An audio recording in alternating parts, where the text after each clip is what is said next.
China this week chose not to sign onto an international blueprint agreed to by some 60 nations, including the US, that look to establish guardrails when employing artificial intelligence AI for military use. More than 90 nations attended the Responsible Artificial Intelligence in the Military Domain (REAIM) summit hosted in South Korea on Monday and Tuesday, though roughly a third of the attendees did not support the non-binding proposal. AI expert Arthur Herman, senior fellow and director of the Quantum Alliance Initiative with the Hudson Institute, told NYC NEDS Digital that the fact some 30 nations opted out of this important development in the race to develop AI is not necessarily cause for concern, though in Beijing's case it is likely because of its general opposition to signing multilateral agreements. What it boils down to is China is always wary of any kind of international agreement in which it has not been the architect or involved in creating and organizing how that agreement is going to be shaped and implemented, he said. I think the Chinese see all of these efforts, all of these multilateral endeavors, as ways in which to try and constrain and limit China's ability to use AI to enhance its military edge. Herman explained that the summit, and the blueprint agreed to by some 6 nations, is an attempt to safeguard the expanding technology surrounding AI by ensuring there is always human control over the systems in place, particularly as it relates to military and defense matters. The algorithms that drive defense systems and weapons systems depend a lot on how fast they can go, he said. They move quickly to gather information and data that you then can speed back to command and control so they can then make the decision.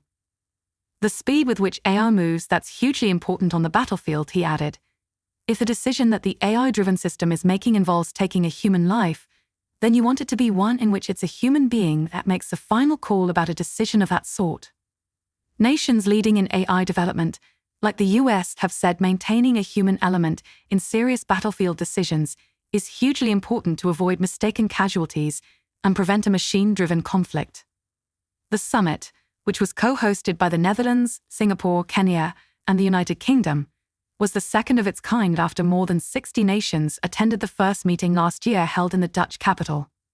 It remains unclear why China, along with some 30 other countries, opted not to agree to the building blocks that look to set up AI safeguards, particularly after Beijing backed a similar call to action during the summit last year.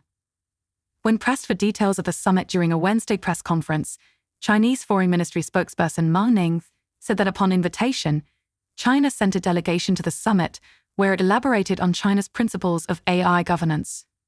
Ma pointed to the global initiative for AI governance put forward by Chinese President Xi Jinping in October that she said gives a systemic view on China's governance propositions. The spokesperson did not say why China did not back the non-binding blueprint introduced during the REAIM summit this week, but added that China will remain open and constructive in working with other parties and deliver more tangibly for humanity through AI development. Herman warned that while nations like the US and its allies will look to establish multilateral agreements for safeguarding AI practices in military use, they are unlikely to do much in the way of deterring adversarial nations like China, Russia, and Iran from developing malign technologies. When you're talking about nuclear proliferation or missile technology, the best restraint is deterrence, the AI expert explained.